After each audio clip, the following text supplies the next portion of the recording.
and welcome to our session. Thank you for joining us again today. We're excited to have you here for this webinar, Building a Pre-Apprenticeship Success, Best Practices and Insights from the Field.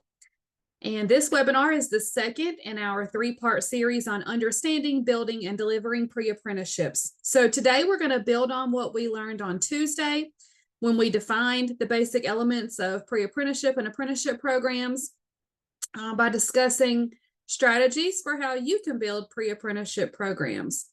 But before we get started, we want to thank our Chancellor's Office CAPE team, Gary Adams, Myra Diaz, and Cora Rainey, as well as our friends at CDE, Carolyn Zachary, Diana Batista, and Neil Kelly, who support this type of work to ensure that we deliver quality adult education in California.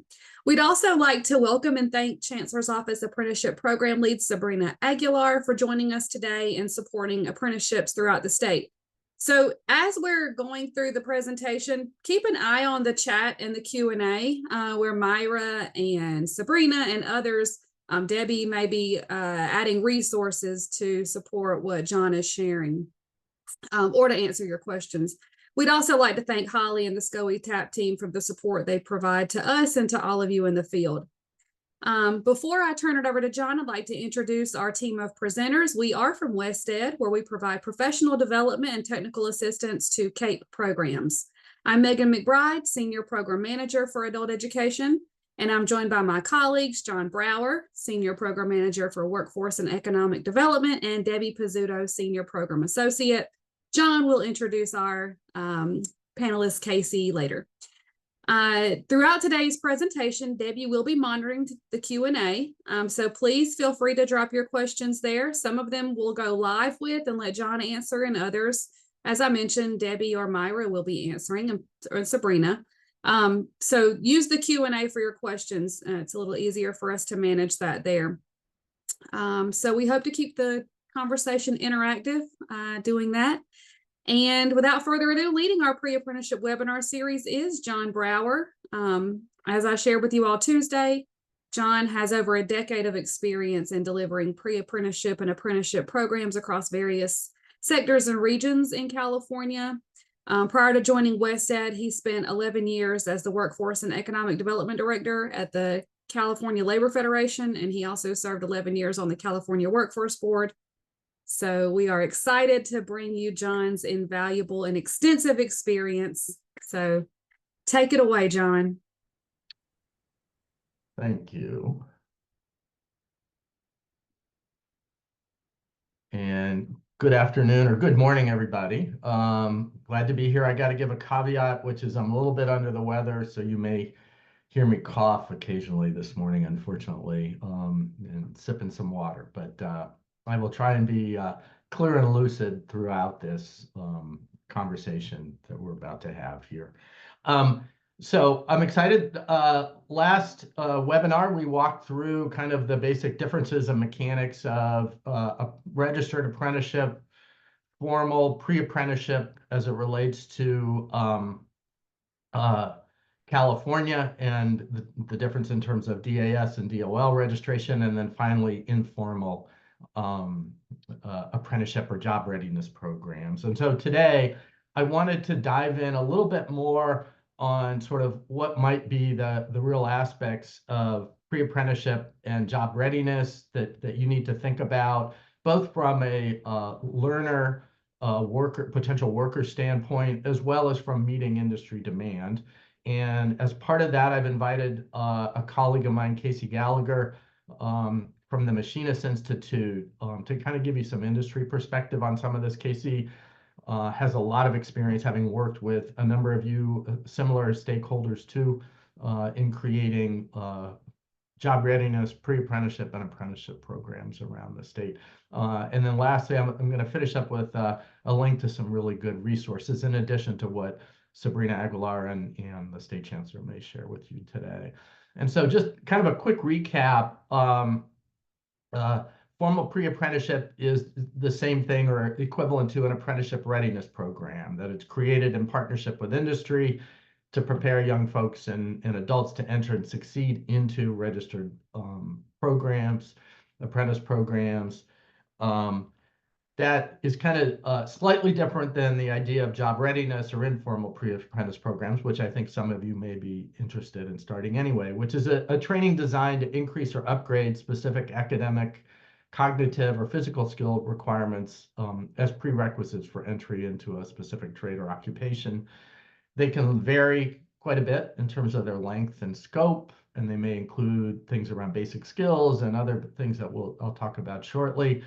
One of the pieces, though, that I wanted to emphasize today is even in designing a job readiness program, industry inclusion in design and delivery is a best practice. And so even though you may not be starting out with a formal pre-apprentice program, really worthwhile to include industry on the front end of that. And the reason for that is that in the world of workforce development, we operate in a dual customer model. So it's you're linking industry demand for skilled workers through the creation of the career pathway programs and training programs that you all create and deliver, often as an interplay in a sector strategy that helps to identify industry requirements and kind of create those linkages to industry in general. So having said that, I think, again, the point to emphasize is both Rome and apprenticeship, pre-apprenticeship pathways were not created in a day. And I think historically, I think based on my experience in Casey's, I suspect he would, sometimes it may be worth it just to start at the very beginning, which is to build and design a job readiness program that eventually becomes a formal registered pre-apprentice program or an apprenticeship readiness program, and then has that ultimate link to an apprenticeship program in some significant way. So I don't think you should think of these as entirely separate, but maybe one leading into the creation of the other as you figure out the aspects of this and what all it's going to take in terms of resources and partnership and so forth. Again, the real goal for all of you in this equation and what you are really good at is that career pathway piece, designing opportunities around integrated education and training, figuring out pieces relative to non-credit to credit, stackable education and training options, figuring out how to contextualize learning and providing work-based learning opportunities and competency models, sometimes helping to build out or think about career ladders and lattices relative to careers, helping to provide supportive services, often offering industry valued degrees, certificate credentials in this equation. And my ultimate definition of industry valued is how willing is industry to hire somebody with those certificates and degrees. And we can talk more about that, and even apprenticeship and pre-apprenticeship opportunities. The other side of it is from the industry perspective is they are often engaged in some rigorous analysis of labor market data. They have a really good idea of what the skill sets requirements are for occupations within their industry or at an employer. They know the natural progression of jobs within that industry. They can verify through either OJT in an apprentice program or in other ways, competency models for workers and learners in the industry. They can provide work-based learning options. And they, in addition, often have industry credential requirements that they can articulate forward and backward, and they can help set statewide and national skills standards within that are industry standards. Going back to job readiness programs, you're in creating these, some areas that you all obviously think about right now in relationship to learners and workers is the identification of some really basic elements in this equation. So obviously helping students and learners access basic needs. These days, it may be transportation, it may be equipment and book assistance, it may be childcare assistance, help with tuition, financial aid, maybe housing even. I know in some districts, it's also even things like food and other pieces of the puzzle. You obviously, again, have innovative learning options, teaching this in different ways to different learners, whether that's uh, integrated education and training or English language learners and methods, adult learning theory, all of that. Providing technology support. Increasingly, technology has, for the last couple decades, really played a role. For some folks, they may not have had access to digital literacy and other technological support, let alone the equipment and technology used in particular occupations. In professional development, I think of that in a lot of ways as the soft skills piece of this equation and a really important piece, particularly in a job readiness program for folks to learn and try out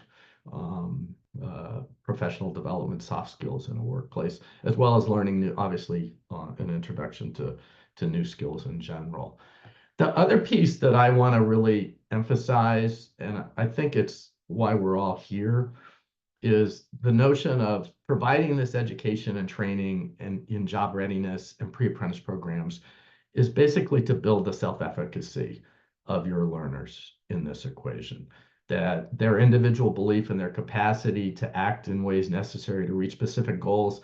And in this particular instance, it's to get employment and have a career and progress through, get access to and succeed in a particular industry or sector or set of occupations is really what this is about. And it's how Casey and I have historically viewed this work, and I think that you all do too, but just a reminder that that's why this is so important around it.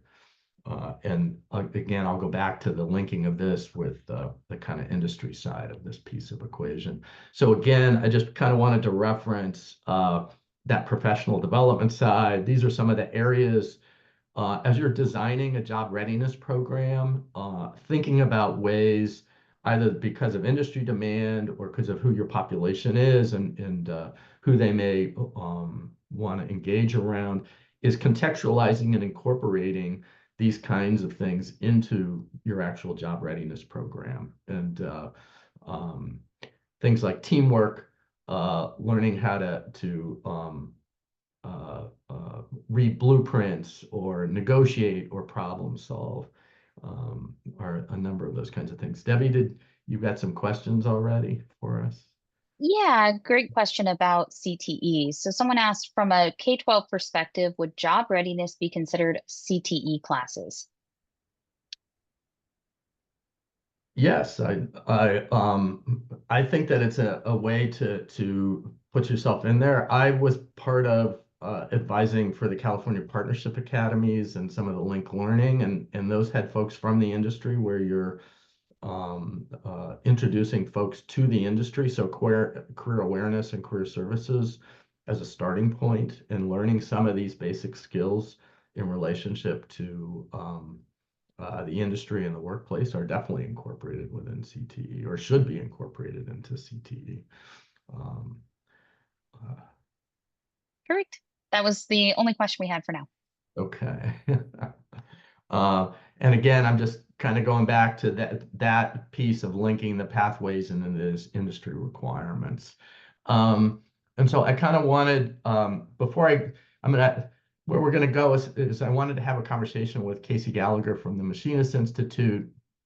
And then on top of that conversation, kind of finish with some activities that I think you need to be doing around industry engagement in general, in particular. And Casey, thank you for joining us today. Casey is the regional director for the Machinist Institute. And I've known Casey for better part of a decade or more when he was at the Machinist District 190. And then I had the pleasure of hiring him when I worked at the California Labor Federation. And Casey, before I even met him and subsequent to when we both left the Federation, has worked in development and design of both registered apprenticeship programs, hybrid training partnerships, pre-apprentice programs, job readiness programs, a number of pipeline and pathway pieces. And so I asked Casey to come today and basically share with us sort of from an industry perspective. And in this case, it's both employers and labor, their thinking around job readiness and pre-apprenticeship in particular, and apprenticeship, but particularly job readiness and pre-apprenticeship. So Casey, do you want to just elaborate a little bit on your role over the years in creating job readiness and pre-apprentice programs and apprenticeship programs made for folks so they have an idea of kind of what sectors you've been involved in, who are some of the educational partners that you've engaged, the kinds of educational partners, kinds of community partners? Yeah, of course. Yeah, thank you, John. And always a pleasure to speak with y'all and talk about something I truly love and like dear to my heart and kind of due to the mission of like we do better when we all do better. So how can we really truly lift up our communities and use all the public resources that are available to really kind of like advance community economic development from the grassroots level? Also, I'd like to thank Cape and also Wested for inviting me to this conversation. I get this conversation every single day. If people just call me up, I'll put my contact information in the chat soon. So feel free to bug me. I'm here to build things in California.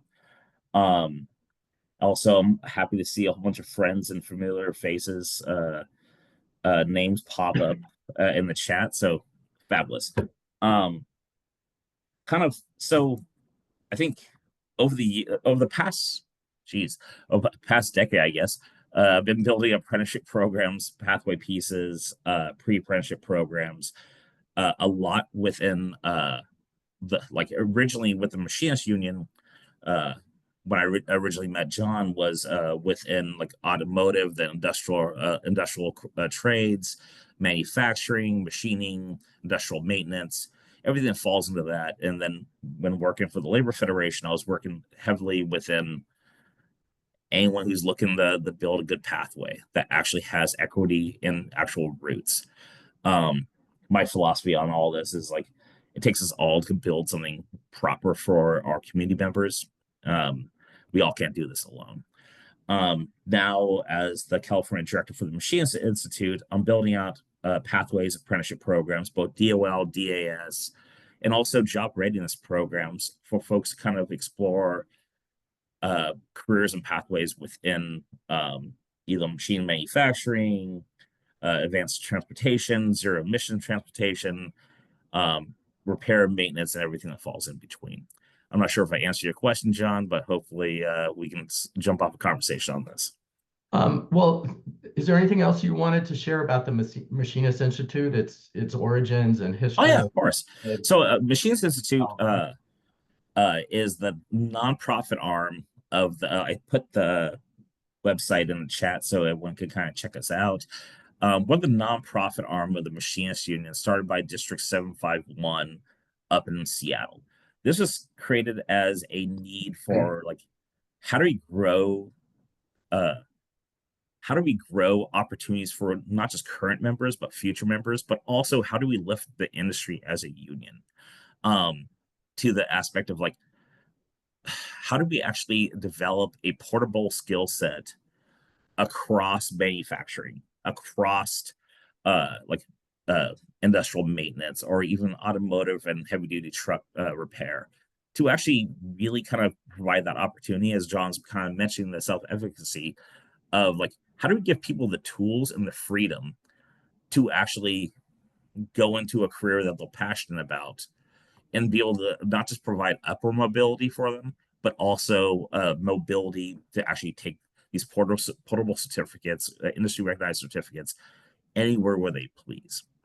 So like, I always think about like, when I see like a one plant program, how's that really succeed when like years of dealing with layoff aversion and plants closing and deindustrialization and everything else, that we need to put the tools in the hands of the worker and also the community in case something does go away. How do people actually be able to take care of themselves, their families, and their communities? So great. Who can you talk about who the machinist partners are and have been in this, both in terms of what kinds of educational partners and community partners and employers? oh Are they big or small, and just kind of for folks to sort of understand? Yeah, so up in the Pacific Northwest, we work heavily with Boeing. And one of the things that we do prepare folks for was called the Green Light Program. The Green Light Program is something that upskills incumbent workers to be able to reach that next step within the collective bargaining agreement, or that next step to be able to be greenlit to move into another classification. In addition, here in California or across the West Coast, we work heavily with, like, say for example, SSA, which is the terminal operator who kind of like is the maintenance of. We work on the maintenance of port equipment. So like if good like as things are further and further automated, we're going to be the ones repairing a lot of this, and so we always have to keep on like upskilling workers, but also preparing for as people retire, how to actually prepare them to come into these types of trades, because well, everyone's always talking about automation, the robots, AI, and everything else. Someone's gonna have to fix that. And I think that's when we talk about apprenticeship, we're talking about job readiness, we're talking about all these things. We like I always think about how do we set up people to be like a lot of times they say, oh, you gotta stay competitive, but also at the same time, it's like, how do you also set people up to succeed? And I think that's the thing. Is like when we're thinking about training, we're thinking about like careers of the future. We're thinking about zero emissions technology, equipment, what have you. How do we really set up community members to succeed? And I think that's a great role the adult schools and the county boards of education can really kind of play in this, to really focus on what do we got to do to like focus on job readiness, and also give people understanding about the careers that exist out there. To that end, Casey, thinking about zero emission vehicles, just so folks on the webinar, can you describe the areas that the machinists are involved in and your employers in zero emission vehicles? Because it's not just the cars, of which you the apprenticeship coordinator, but so that folks understand that, and just sort of the mandate that exists within California and why that may drive occupational demand down the road. Oh, seriously, no, and not a problem. Like how deep you want me to go? I can talk for hours on this one. But okay, I'll give the quick elevator spiel in case the elevator gets stopped on the second floor. Okay, so dig this. So we're focusing on the idea of like, so I think the thing is like understanding for the last, like especially here in the Bay Area, when I was working as an apprenticeship coordinator, a majority of my apprentices were either on the auto dealerships, heavy duty truck, or like a goods movement in some kind of fashion. That technology has changed and rapidly changed over the years. To understand the career of a mechanic, you're like, for case in point, is like if you're one time like, okay, like I don't even know how to work in carburetors, I don't know how to work on fuel injection. Fuel injection took the way of carburation, and everything else. Then came computers, then came change in fuel cells, fuel technology, and everything else. Someone has to keep on keeping these pieces of equipment moving. That's just not your zero emission, like your Prius or your Tesla, what have you. That's also the type of equipment that is moving, say, your UPS moving, say, UPS packages, or case in point, also electric school buses and everything else. So that's a constant upskilling of need for workers. But as people retire, you're also going to have to teach them chassis, teach them the basic components, and then also on top of that. So it's essentially lifelong education as technologies changes. Excuse me for 1 second. Lost him. Wonder what's up. Oh no, it was also like, John, I'm under the weather. And so pardon the cough. I didn't want to cough on Zoom. Thanks, Casey. So Casey, from what does industry, both employers and labor, need to get out of a partnership with educational institutions, either the adult ed or the high school or community college, in creating a job readiness or a pre-apprentice program, or even hosting an apprentice, being an LEA or a training provider for an apprentice program? I think definitely listen to industry and labor and employers on what's the problem. Like, I don't know, like John, you know me for a while, so my whole thing on any kind of bridge program you're building, apprenticeship program, pre-apprenticeship, job readiness, really trying to like suss out what's the problem you're trying to solve on this, and really like, I think that's, I look at apprenticeship, I look at workforce development, or anything that we're trying to build as being okay, collective problem solving.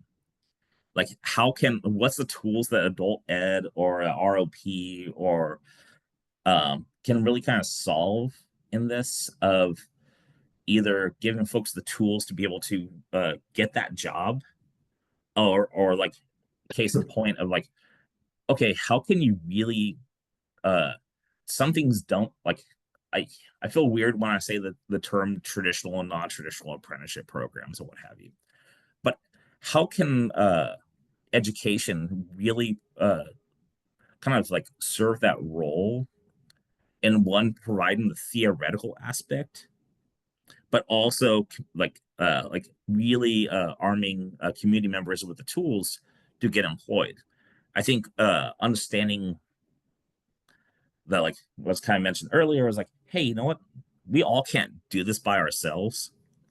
And I'm speaking from a California director. I'm speaking from as like a former and sometimes current apprenticeship coordinator or what have you, that we all play a role in this. And I think understanding the role that you can really kind of assist your industry partners and community partners in really lifting folks up to get these kind of like high quality, high jobs. And I was like really kind of figuring out what's that role within that. Okay.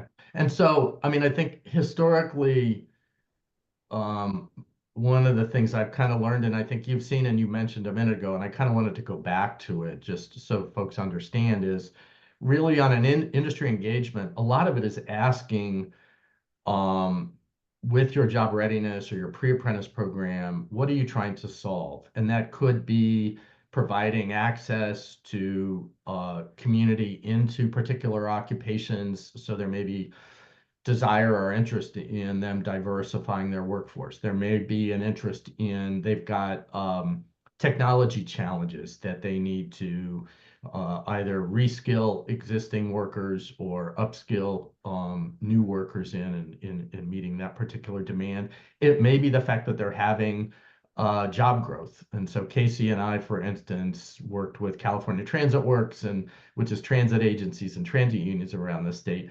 And most of the transit agencies and bus coach operators and mechanics, over half of the workers at all the transit agencies can retire yesterday. They are actually paying people to stay. And so part of the reasoning and the big drive around the partnership, which includes places like a couple of high schools and a couple of community colleges as LEAs, and even academic, is finding new workers in that industry, if you will. Casey, do you want to, I was going to ask you if you could talk about, as an example, what you're trying to do down in Los Angeles with the Slauson Center and who those partners are and what you all are trying to create. Yeah, actually, like it's great that we have Anna Gray from LAUSD. I think and I definitely need to follow up with her and good old Oscar on a handful of projects. I think the idea is like, while this is kind of in the beginning stages on this, I think there's a great relationship of how do we really kind of provide, like what we created a type of curriculum up in the Pacific Northwest, and I'm introducing it down here in California, is what we call the Machinist Institute Career Accelerator Program, which can both serve as a job readiness program and also a pre-apprenticeship if it suits. And I think that's something that we're trying to explore, of how do we kind of lift like partner with public ed and also adult schools, especially a great facility such as the Slauson Southeast Education Occupational Center, which is, if you haven't been there in a while, it's amazing facility. Is trying to figure out how do you now create this pathway into all these different industrial trades. Because as you kind of mentioned, John, I really appreciated this in the beginning. It was like figuring out, it was like, okay, there's a pre-apprenticeship angle you can do on this, but there's also a job readiness angle and understanding what's the needs of industry. And I think one of those things too is like thinking about like how does someone get into an industry? And that's always the question I always ask when building a program.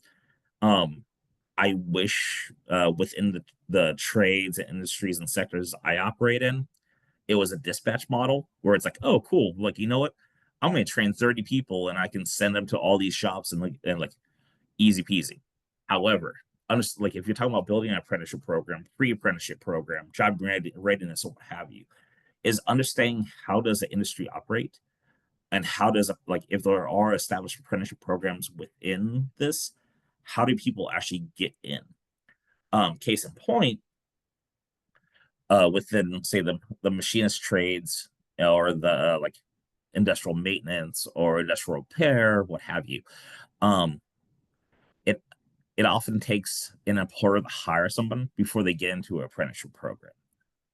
So that's always like the sticking point, but also like I think that's the key thing of like that's where job readiness really kind of comes in handy with this. Is it like, oh, is it the problem that they can't find apprentices or they can't find people to hire? And I think like I wish it was more institutionally and culturally accepted within the industrial crafts that like apprenticeship is like the way to go.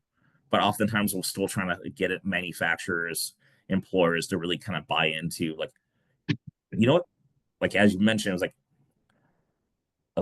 hey, like you talk to folks at the public transit yards, or you go to city and county in San Francisco, the average age of folks, the machinists there are 59 years old. And they're one bad morning away from putting in their retirement papers. So it's like, hey, like, we're about to lose all this knowledge and kind of like institutional history, institutional memory, but also like just how do you actually can train the future, like really look at the resource that exists before these people leave to really kind of build onto that. That all being said, I think the case in point is like, how do you create a true career exploration program that lands people into jobs? And I think that's kind of what we're trying to do. Of like, but case like what we were talking about yesterday, John, it was like thinking about like, I'm not trying to track folks into like one career. Our curriculum is based on the idea of doing those shop tours, like exposing to like to other types of careers within this. And if at the end of like our 12-week course or a boot camp that we run, or whatever the needs are in a certain geographical region, that if someone wants to become an electrician at the end of that, I'm gonna connect you to one of my brothers and sisters with IBEW. Like, or like, how do I connect you with another opportunity? My idea of success is, hey, you know what? I exposed you and opened up this door to know about these types of careers, and you getting a good union job or get into a union apprenticeship program where you find your passion or your excitement, sign me up. How can I help you? Good deal. Now, Casey, you are you're an exception, not the rule in terms of this. But how do you think? Oh, you said somebody's got a question. I'll pause for a second, Debbie. Go ahead for Casey. I Oh, didn't mean geez. I didn't mean to cut you off, John, but someone did have a good question. Go ahead. Someone is asking, for example, are careers involving new technologies such as 3D printing Oh, yeah. included in the larger umbrella of machinists? And is there a career pathway for individuals with those highly refined technical skills? Yeah, it depends on where you're going on this. Like case in point, you see it sometimes in some R&D facilities. We at our training center in South Washington, we have a handful of different kind of 3D printers to kind of explore about. There are some career opportunities within, say, Lockheed and some of the larger manufacturers for like prototypes and R&D that you definitely gonna see in this. But I think it's also like they could often call it additive manufacturing. There are opportunities with that, but I think it's also talking to who's within your region, what are employers hiring for, what they're looking for, kind of where they see this going. Case in point, when talking to certain like aerospace companies, like, oh, what we really need someone to be able to know is like, okay, what kind of curriculum can you provide or assist us with? That assists with like, hey, wire looms or building out something for like kind of the space satellite programs or what have you. So I think that's like there is new technology, like there's definitely a need for this, and also the understanding for new technologies. But yeah, there is And Casey, what's the interplay between an educational institution and industry in terms of creating that and designing the curriculum? Does industry tend to want to start with the institution creating those, or is it better to have the industry come and engage the industry to say these are the things that we need development around, or how does maybe there's not one way. No, I think there's a couple different pathways onto this. Case in point, as always, I often think about it as like figure out what's the need of okay, I'm just like, okay, double check the audience here. Cool. So like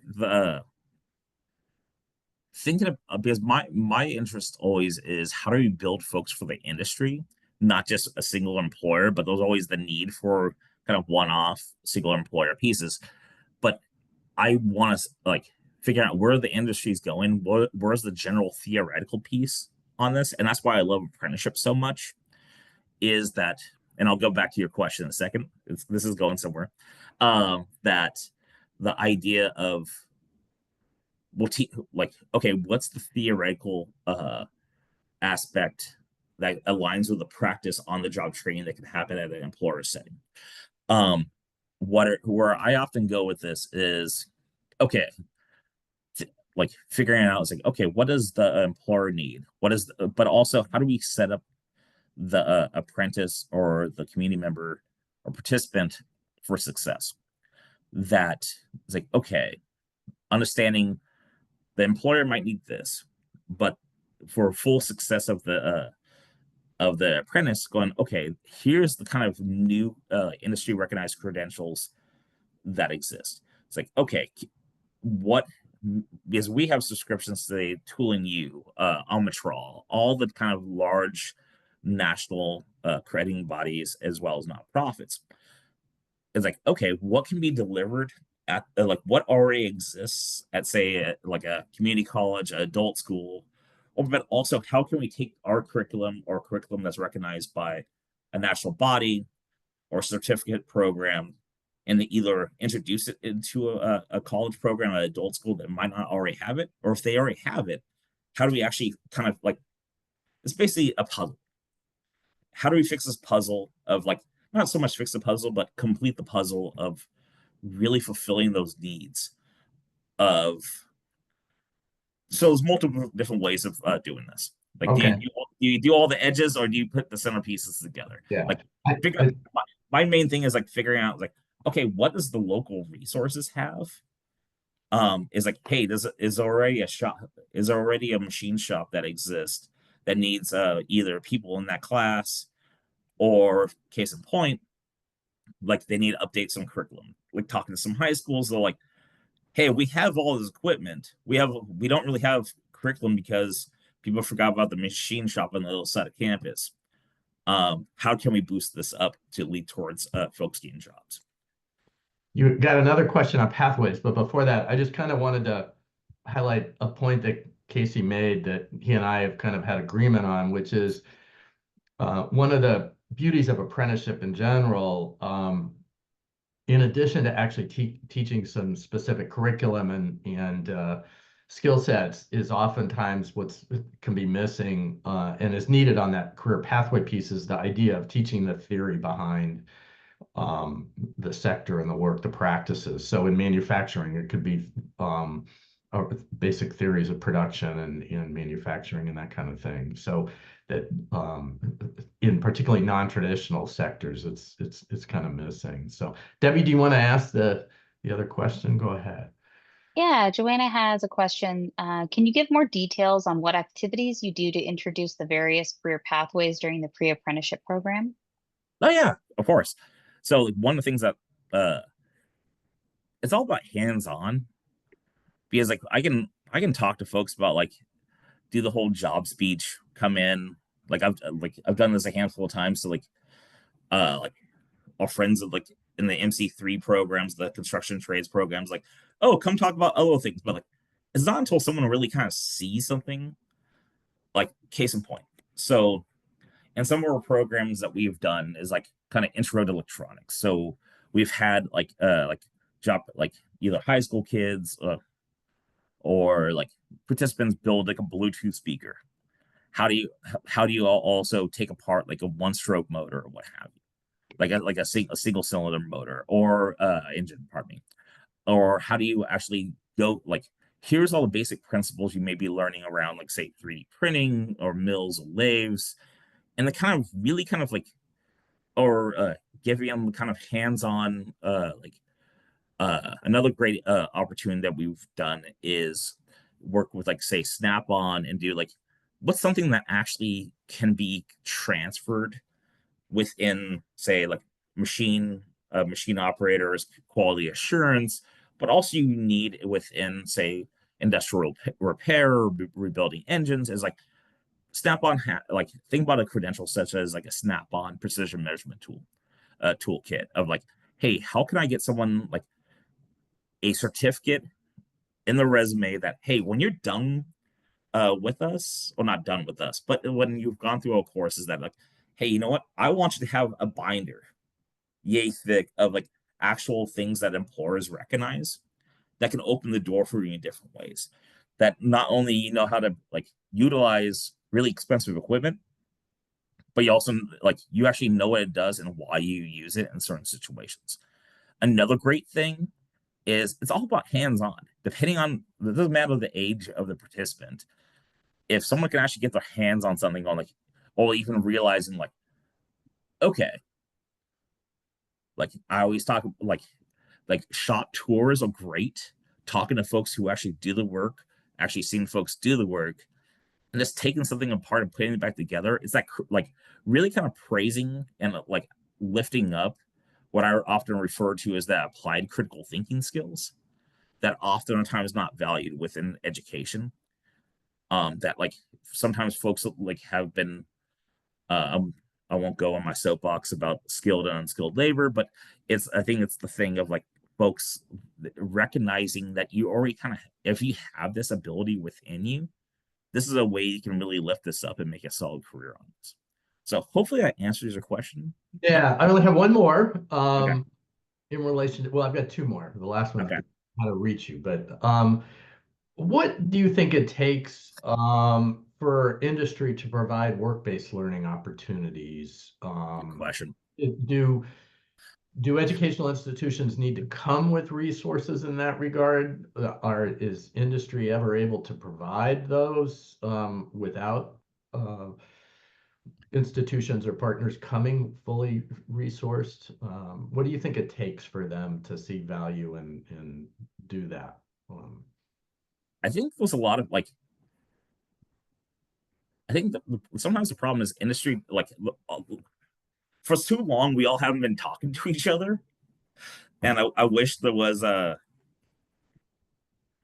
I was mentioning earlier, I wish there was like more of a cultural balance and cultural understanding of training in a lot of these industries, and like how we can all work together, we can all win without turf wars and everything else. That I think it starts with pilots. It starts with that kind of like, what can you really do? Because I think some like the heavy committal relationship, such as, unless it's for a direct certificate program, that sometimes industry is like, okay, I'll just supply like what, how can we work together so we all succeed?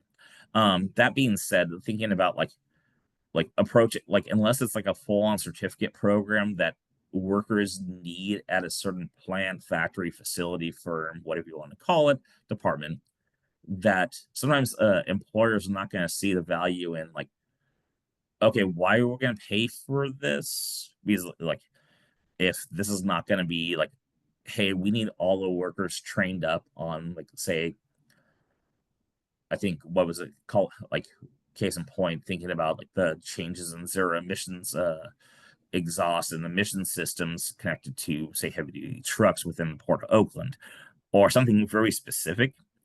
I think it's like really kind of working with like the partners you already have and figuring out what are some additional needs you're going to fulfill. Because like, I'm looking at some of the folks on this list when they're introducing themselves, like, and I imagine you already kind of mentioned this before, John. Because like, if you're looking to build partnerships and kind of really figure out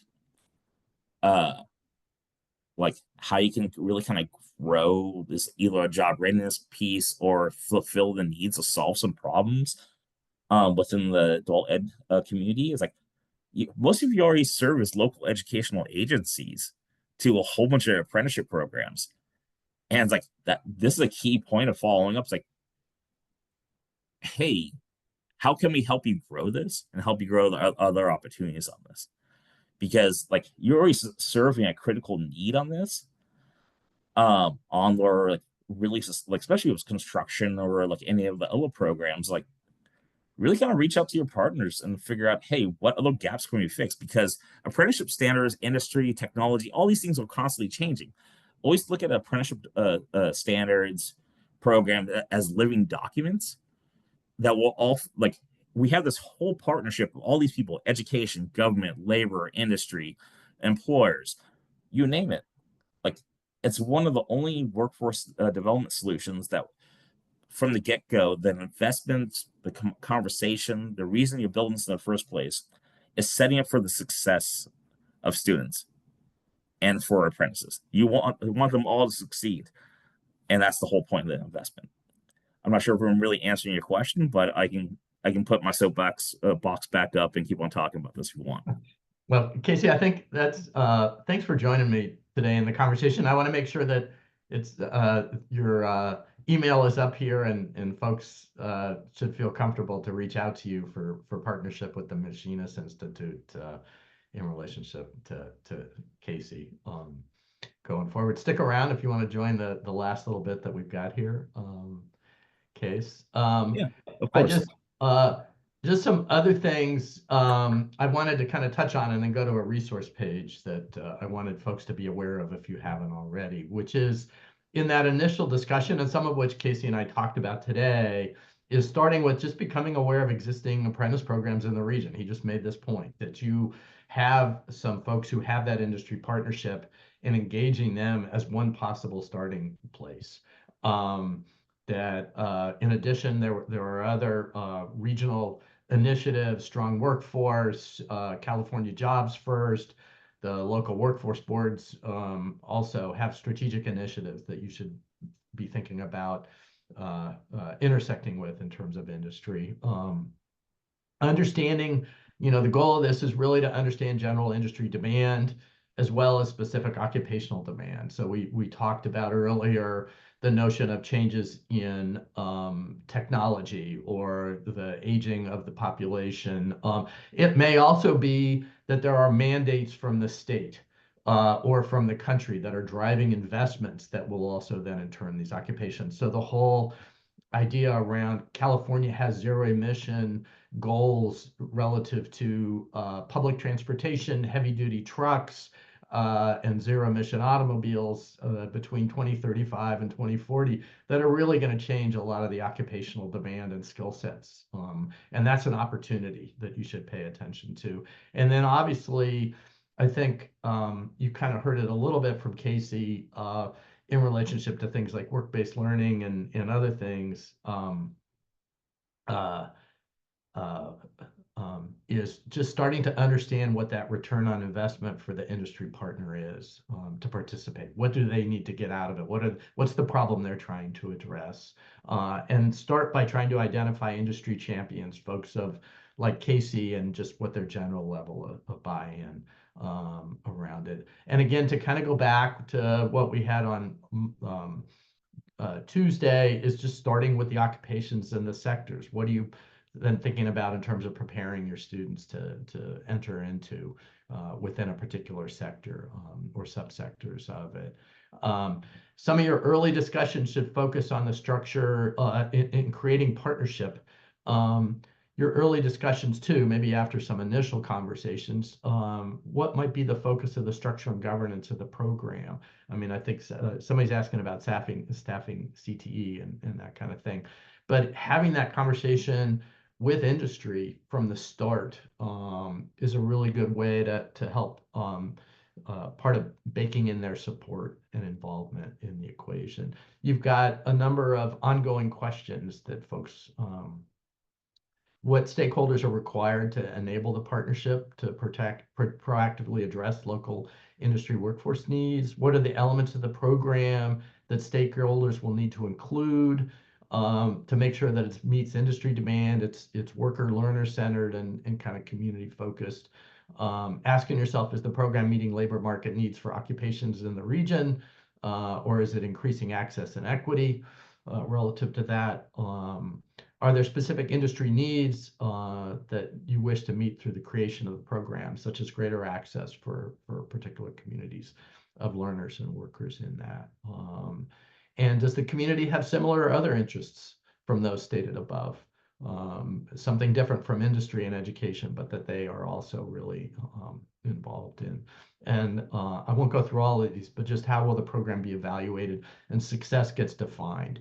And every stakeholder may have a different level of definition of success, but you should know what each entity is thinking about. I was told there's a question around staffing and CTE. I just did kind of want to, part of figuring this out for yourselves is somebody needs to play that kind of intermediary role in terms of convening and coordination and administration. On one side, you've kind of got the demand side of the equation that includes apprentice programs, employers, labor. It can also be an added value in terms of public agencies and your local workforce boards and California Job First, and then on the other end is the role that you can either play as being the convener or being part of a larger partnership.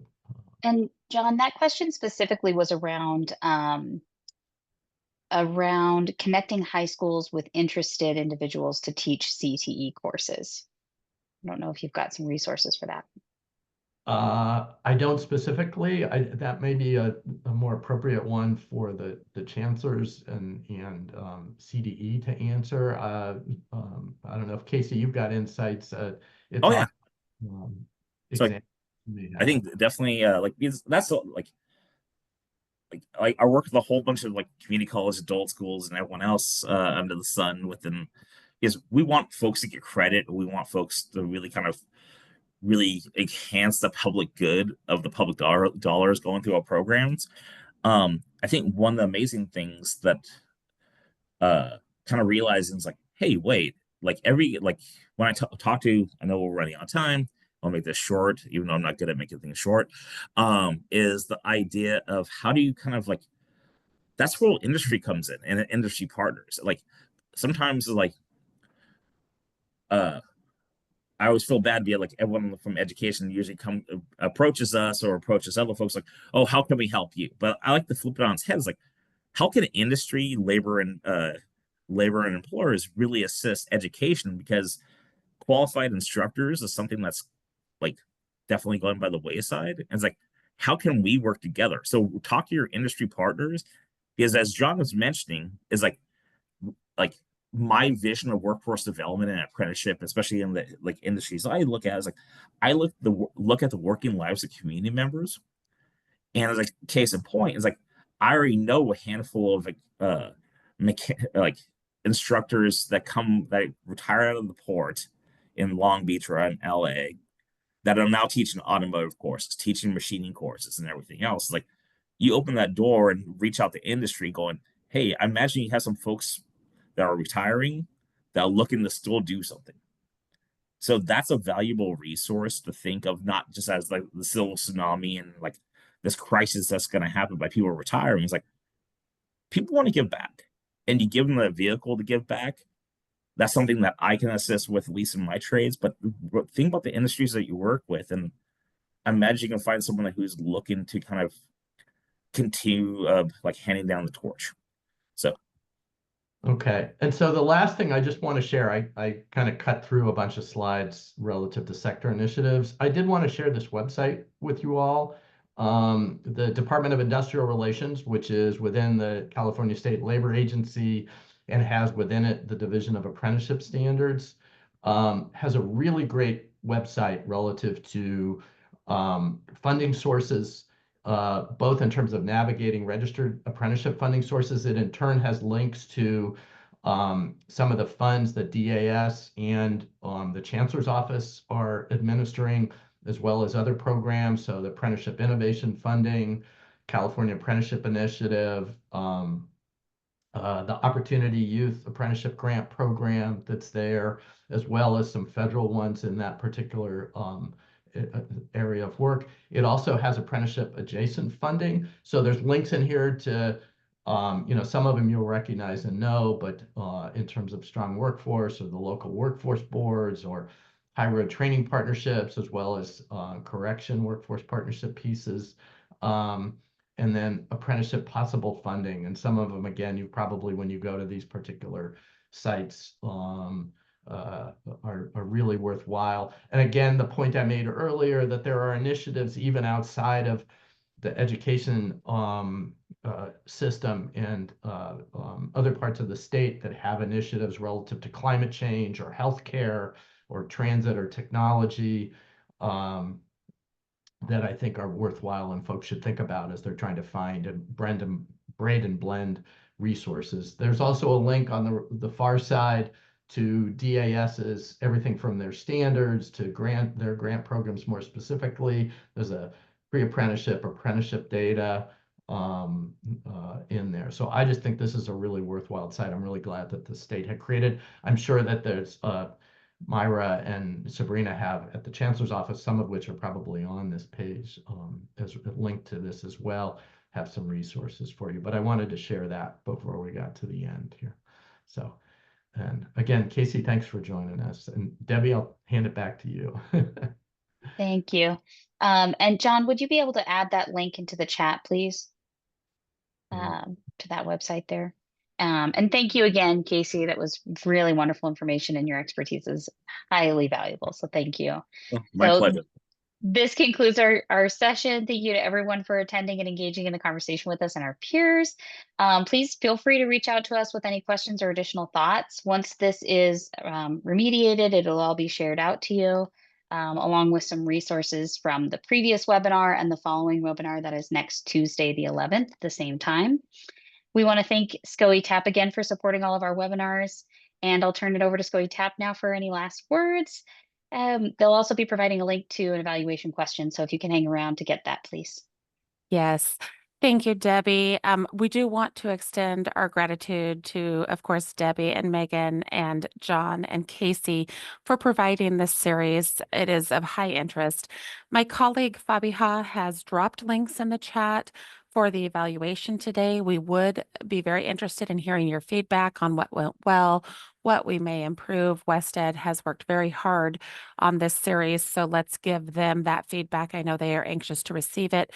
Also in the chat is a link to subscribe to the newsletter so you can keep up to date on what's going on, as well as the registration link for part 3 of this series, which will be on February 11th. If you have not registered, there is still space and you can register.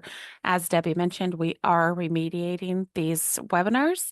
It does take about 2 weeks. It will be posted to our website once it is ready, but we will also send a direct email message to everyone who is registered to let you know it is available on the website with a direct link to view it, and any of the PowerPoints that are available to be shared will be remediated and shared as well.